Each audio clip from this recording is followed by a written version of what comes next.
Hey, Tool Time, I saw your video. I certainly hope you have a much easier job of it, getting a job after this whole philosophy school stuff than most people do. But let me actually break all the laws of YouTube discourse and inject some actual statistics into the discussion here. I'm sure you're familiar with the philosophical gourmet report by Brian Leiter, who he talks about rankings of grad schools to go through and things like that. And it's a very interesting section in there called a realistic perspective on graduate study, which he gives some very grim statistics here. Let me just quote verbatim from one of the paragraphs here. For 1995-96, there were 351 PhDs awarded in the United States and Canada, as reported by the Review of Metaphysics. Of these 341, just 17 were offered tenure track jobs or the equivalent in the top 50 PhD programs or their foreign equivalents. Of these 17, 6 were graduates of Princeton, 3 of Pittsburgh, 2 of Michigan, and some other ones. Um, of these 17, you know, some of them, about 4 or 6 of them didn't get tenure in their places, so they had to go either look at other universities or drop out of philosophy.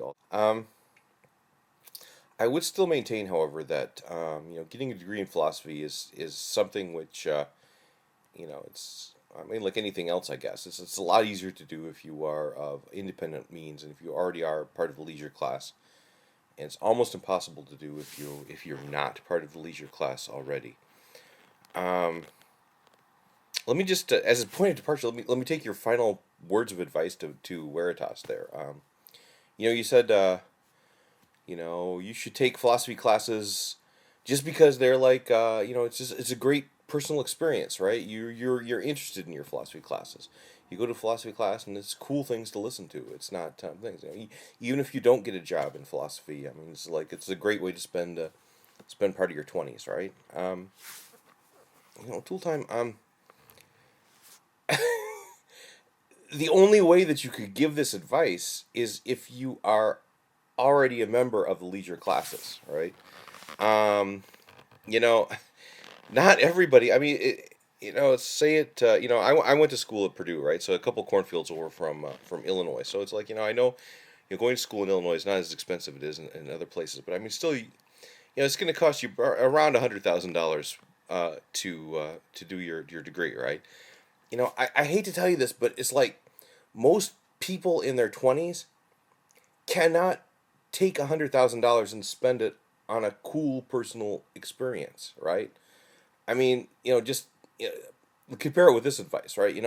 I would definitely recommend to everybody to buy a Porsche Turbo Carrera for $100,000 sometime in their 20s when their reflexes are still sharp and they can really drive it to the speed limit, right? I mean, it's like not everybody can afford to buy a Porsche for cool personal experiences.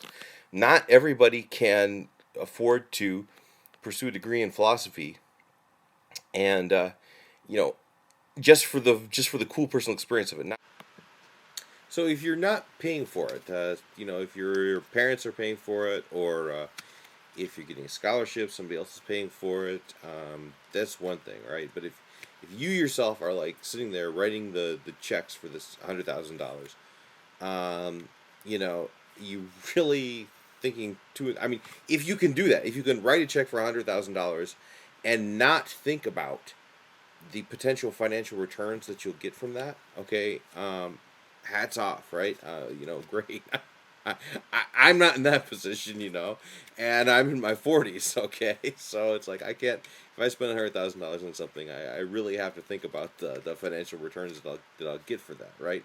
So, at any rate, that's just basically my point about this. And again, I'd like to emphasize, okay, this is not to. I'm not saying this to discourage anybody from going to graduate school, anybody from pursuing philosophy if they want to. I mean, if that's your thing, if that is your calling, if that is what you think that your life is about, then yeah, for sure, you should go ahead and do it. But it's like it's just somebody should tell you that it's a long and a hard road with absolutely no guarantees at the end of it. But then again, there's absolutely no guarantees for anything in this world, right? We could all die tomorrow in a car crash.